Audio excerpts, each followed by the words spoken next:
प्रिय विद्यार्थियों, आज हम हिंदी विषय की सामान्य चर्चा करेंगे। अब तक हमने काव्यखंड में प्रथम अध्याय पूर्ण कर लिया है। अयोध्या सिंह उपाध्याय हरिऔध जी को पढ़ लिया है। पवन दूत का जो शीर्षक था 26 छंद थे, 26 छंदों की हमने व्याख्या कर चुके हैं। तो आपसे निवेदन है, यदि आप हिंदी विषय का पूरा लाभ लेना चाहते हैं तो आप हमारी प्ले लिस्ट में जाइए। प्ले लिस्ट में काव्यखंड नाम से एक प्ले लिस्ट है, उसमें एक एक करके अयोध्या सिंह उपाध्याय हरिऔध जी के जीवन परिचय से लेकर उसके बाद पवन दूतका की भूमिका, उसके बाद क्रम से 1 से लेकर 10 भाग तक पवन दूतका की व्याख्या है, और उसके बाद 11वां भाग और है पवन दूतका का सार। उसको ज़रूर देखें, तब आपको भली भांति प्रथम अध्याय मैं समझता हूँ समझ में आ जाएगा। आज हम जो हिंदी विषय में दूसरा अध्याय है राष्ट्र कवि मैथिली शरण गुप्त, उसके बारे में सामान्य चर्चा करेंगे। हम मैथिली शरण गुप्त जी का जीवन परिचय पढ़ चुके हैं। उस जीवन परिचय में आया था आधुनिक काल के तुलसीदास। आखिर क्यों मैथिली शरण गुप्त को आधुनिक काल का तुलसीदास कहते हैं, इसके बारे में सामान्य चर्चा करेंगे। आपके पाठ्यक्रम में शीर्षक दिया हुआ है कैकेयी अनुताप। कैकेयी अनुताप है क्या? देखो दिया है कैकेयी का अनुताप। अनुताप, अनु का अर्थ है बाद में, ताप माने दुख। अनुताप से ही अर्थ है, अनुताप का अर्थ होता है पश्चाताप। सभी जानते होंगे रामचरितमानस में माता कैकेयी ने जो 2 वरदान मांगे थे राजा दशरथ से, उन 2 वरदान मांगने के कारण राम, लक्ष्मण और सीता को वन जाना पड़ा था, और राम के वियोग में राजा दशरथ की तड़प तड़प कर मृत्यु हो गई थी। यानी अयोध्या में जो कुछ भी हुआ जो नहीं होना चाहिए था वो माता कैकेयी के कारण हुआ। लेकिन माता कैकेयी को जो बाद में अपनी उस गलती का एहसास होता है वह पश्चाताप कहलाता है। तो वही कैकेयी का अनुताप, यानी माता कैकेयी का पश्चाताप। पश्चाताप क्या है? पश्चाताप कि यदि हमसे कोई गलती हो जाए, उस गलती को जब हम स्वीकार कर लेते हैं और उस गलती के लिए हमें जब बहुत कष्ट होता है, उस गलती के लिए जो सज़ा हो सकती है उस सज़ा को हम जब स्वीकार करने लगते हैं, यही तो पश्चाताप है। तो वही है माता कैकेयी का पश्चाताप। तो ये साकेत महाकाव्य का एक शीर्षक है। तो साकेत महाकाव्य देखो सन 1931 ईस्वी में प्रकाशित हुआ था। इसमें आ जाता है क्वेश्चन कितने सर्ग हैं, तो कुल 12 सर्ग हैं, और माता कैकेयी का जो अनुताप है वह 8वें सर्ग में है। ये भी क्वेश्चन आ जाता है। जो उर्मिला है, उर्मिला का जो अनुताप है वह 9वें और 10वें सर्ग में है। अब आपके पाठ्यक्रम से गीत जो खंड है उसको हटा दिया गया है, फिर भी ये क्वेश्चन बनता है कि उर्मिला का जो वियोग है वो कौन से में? मुख्य रूप से 9वें सर्ग में है, 10वें में भी है। तो साकेत महाकाव्य की जो नायिका है वह उर्मिला है। नायक कौन है? लक्ष्मण है। तो इतना याद रखना है। और साकेत का अर्थ अयोध्या होता है। अब हम थोड़ी चर्चा करते हैं, आखिर साकेत महाकाव्य मैथिली शरण गुप्त ने क्यों लिखा, ऐसा क्या कारण था। इस चर्चा से ही हम जान जाएंगे कि मैथिली शरण गुप्त को आधुनिक काल का तुलसीदास क्यों कहते हैं। बच्चों, भक्ति काल में 2 बहुत बड़े कवि हुए, एक महाकवि सूरदास और गोस्वामी तुलसीदास। गोस्वामी तुलसीदास ने भगवान राम की लीलाओं का बहुत सुंदर वर्णन किया है। भगवान राम के चरित्र को रामचरितमानस में बहुत अच्छा करके दिखाया। भक्ति काल के बाद में जो कवि हुए, उन कवियों ने रामचरितमानस का अध्ययन किया और उन्होंने पाया कि गोस्वामी तुलसीदास ने बहुत अच्छा ग्रंथ लिखा है, रामचरितमानस महाकाव्य लिखा है। लेकिन एक गलती उनसे हुई थी। वो गलती क्या थी? वो गलती ये थी कि रामचरितमानस के अंतर्गत गोस्वामी तुलसीदास ने जो स्त्री पात्र हैं, स्त्री पात्रों में माता कैकेयी, सीता और उर्मिला, जितने भी स्त्री पात्र हैं उनके चरित्र को उतना महत्व नहीं दिया है जितना पुरुषों के पात्र, जो पुरुष पात्र हैं उनके चरित्र को महत्व दिया है। इस कमी को कहने का प्राय है जो नारी पात्र हैं उनके चरित्र के साथ कहीं ना कहीं न्याय नहीं किया गया था। इस कमी को बाद में जो उनसे तुलसीदास जो कवि हुए सभी ने देखा। तो इसको उठाया कहाँ से गया? बच्चों, बंगला भाषा के बहुत प्रसिद्ध कवि हुए हैं रविंद्रनाथ टैगोर, जिन्होंने हमारा राष्ट्रगान लिखा है। तो रविंद्रनाथ टैगोर ने एक बार एक लेख लिखा था, बंगला भाषा में लिखा था, जो दिया है काव्य उपेक्षा नारी। यानी उन्होंने ये मोटे तौर पे इस मुद्दे को उठाया था कि हमारे हिंदी साहित्य में या किसी भी भाषा के साहित्य में अब तक जो काव्य लिखा गया है उसमें जो नारी पात्र हैं उन नारी पात्रों की उपेक्षा की गई है। उस लेख को आचार्य महावीर प्रसाद द्विवेदी ने पढ़ा, जो सरस्वती पत्रिका का संपादन कर रहे थे सन 1900 से। तो इस लेख से ये महावीर प्रसाद द्विवेदी बहुत प्रभावित हुए और उन्होंने सन 1908 ईस्वी में सरस्वती पत्रिका में एक लेख लिखा स्पेशल रूप से, और उस लेख का नाम दिया कवियों की उर्मिला विषयक उदासीनता। यानी अब तक जितने भी कवि हुए, उन्होंने जो उर्मिला थी, गृहिणी उर्मिला थी, लक्ष्मण की पत्नी उर्मिला हैं, उनके विषय में सभी कवियों की उदासीनता रही थी। वो ये कहना चाह रहे थे इस लेख के माध्यम से कि भगवान राम के चरित्र पर अब तक पता नहीं विश्व की हर भाषा में कितने ही ग्रंथ लिखे गए हैं, लेकिन किसी भी कवि ने उर्मिला के चरित्र को लेकर के प्रमुखता से कोई ग्रंथ नहीं लिखा। कहीं ना कहीं लक्ष्मण और उर्मिला के चरित्र के साथ अनदेखी की गई। तो ये जो कवियों की उर्मिला विषयक उदासीनता, उस समय के अनेक साहित्यकारों ने ये लेख पढ़ा, लेकिन किसी के हृदय किसी में इतनी हिम्मत नहीं हुई कि मैं इस काम को आगे बढ़ाऊं। तो कहते हैं आचार्य महावीर प्रसाद द्विवेदी के सबसे प्रिय शिष्यों में एक थे, प्रिय शिष्य थे, वह थे राष्ट्रकवि मैथिली शरण गुप्त। मैथिली शरण गुप्त ने जब ये लेख पढ़ा तो उन्होंने ये ठान ली कि मैं इस कमी को पूरा करूंगा, जिस कमी को गोस्वामी तुलसीदास ने छोड़ा उसको मैं पूरा करूंगा। इसीलिए अभी 1908 में छपा, तो किस प्रकार इसकी योजना बननी तैयार हो गई। महावीर प्रसाद द्विवेदी का अनेक साथी, तो उन्होंने इनका साथ, इस अनेक साथी थे, अनेक उनके शिष्य थे, उन्होंने इस कार्य में मैथिली शरण गुप्त का साथ दिया। और सन 1914 ईस्वी में आखिरकार 1914 ईस्वी में मैथिली शरण गुप्त ने साकेत महाकाव्य लिखना आरंभ कर दिया। और कहते हैं सन 1914 ईस्वी से लेकर के 1931 ईस्वी तक लगभग 17 वर्षों तक कठोर परिश्रम करने के बाद 1931 ईस्वी में ये महाकाव्य पूरा होता है और प्रकाशित होता है। तो 17 वर्षों में साकेत महाकाव्य लिखा गया, और साकेत महाकाव्य में वही कार्य किया मैथिली शरण गुप्त ने जैसा महावीर प्रसाद द्विवेदी चाहते थे।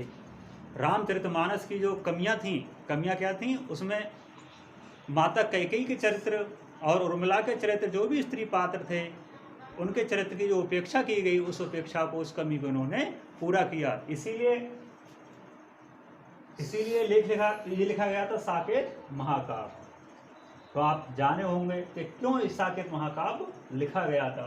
तो साकेत महाकाव्य की इसीलिए नायिका कौन है? उर्मिला है, यानी, और नायक लक्ष्मण और उर्मिला के चरित्र पर आधारित है ये साकेत महाकाव्य। और मुख्य रूप से माता कैकेयी का अनुताप भी इसमें दिखाया गया है, सीता के चरित्र को भी दिखाया गया है, यानी जो स्त्री पात्र हैं उनके चरित्र को प्रमुखता से प्रस्तुत किया गया है। तो इस प्रकार ये साकेत महाकाव्य की एक योजना बनाई गई थी।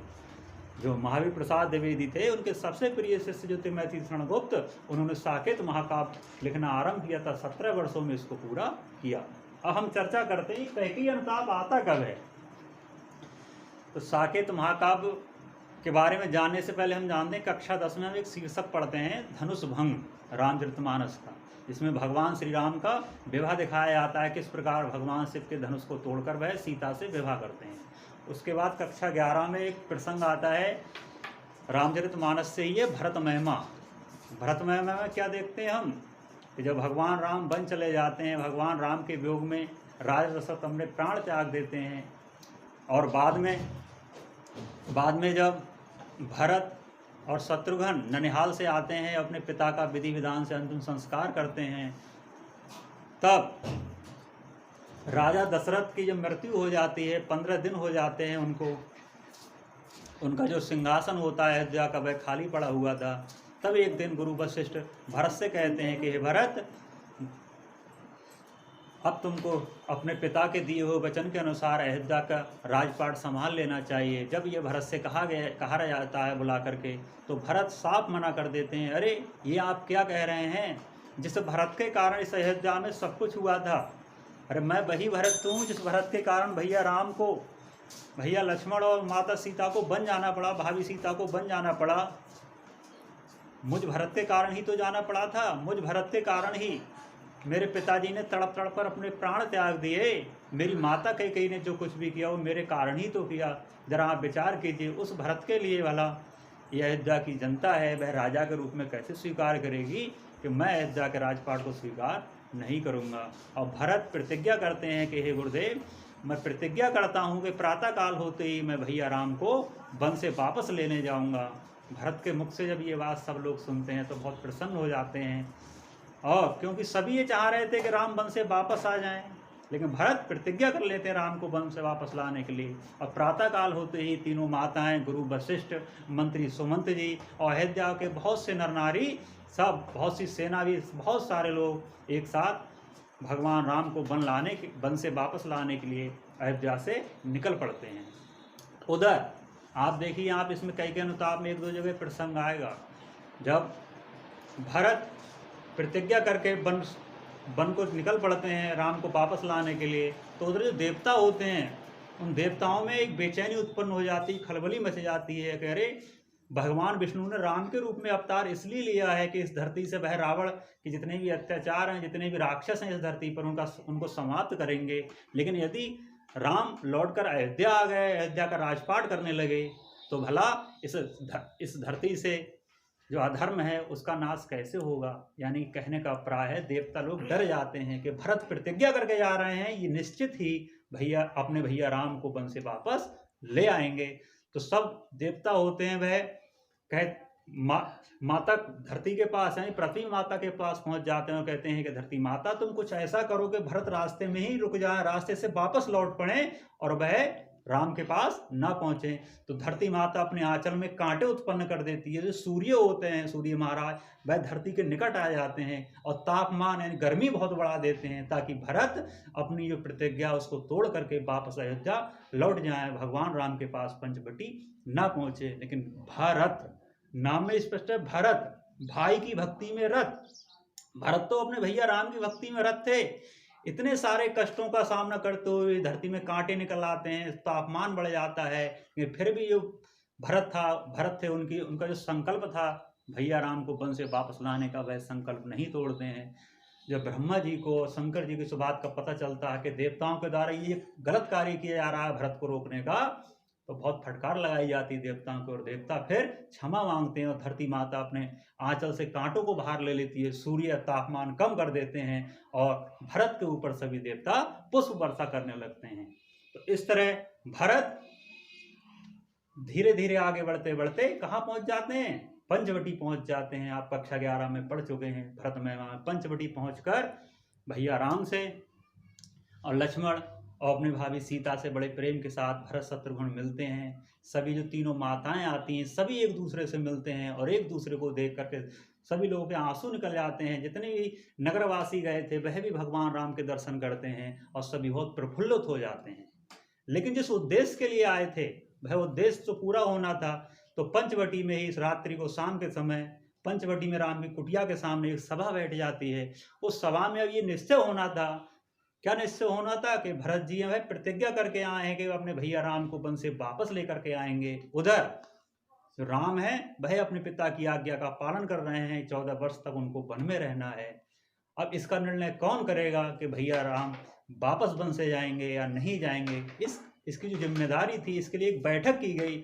उस बैठक के जो अध्यक्ष बनाए गए थे वह अध्यक्ष कौन थे, सीता जी के पिता कौन थे, राजा जनक थे, वह इसके अध्यक्ष बनाए गए। वह सबसे बड़े थे राजा जनक, वह भी गए थे वहां पर।